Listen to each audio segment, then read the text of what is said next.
অনেক কথা বলে ফেলছি, ভিডিওটা লং হয়ে যাচ্ছে। আমি যে লাইট দুটো রেখেছি দুই পাশে রেখেছি, কেন রেখেছি?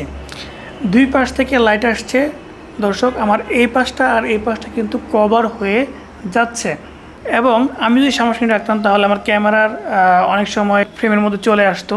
এই জন্য আমি দুই পাশে রেখেছি। এভাবে রাখবেন দুই পাশে। আর আপনার যদি লাইট না থাকে তাহলে যে কাজটা করবেন, আপনার রুমের যেই পাশে লাইট রয়েছে তার অপোজিট থেকে ভিডিও তৈরি করবেন। এদিক থেকে লাইট আসছে, আপনি এদিকে বসেন, তাহলে কিন্তু ভালো কোয়ালিটির আপনি ভিডিও পাবেন। দর্শক, ইউটিউবিং করার জন্য বা আপনি নতুন নতুন কন্টেন্ট ক্রিয়েটিং করার জন্য আপনার যত প্রকারের গাইডলাইন্স প্রয়োজন, আপনার ভিডিও এডিটিং প্রয়োজন, থাম্বনেল তৈরির প্রয়োজন, দর্শক অন্যান্য যে সকল তথ্য প্রয়োজন যেগুলো আপনি বোঝেন না, প্রত্যেকটা বিষয়ে আপনি কিন্তু এই ভিডিওর কমেন্ট বক্সে লিখতে পারেন। আমি অবশ্যই রিপ্লাই দেওয়ার চেষ্টা করবো, অন্যথায় অন্য কোনো একটা ভিডিওর মধ্যে সেগুলো নিয়ে কথা বলার চেষ্টা করব।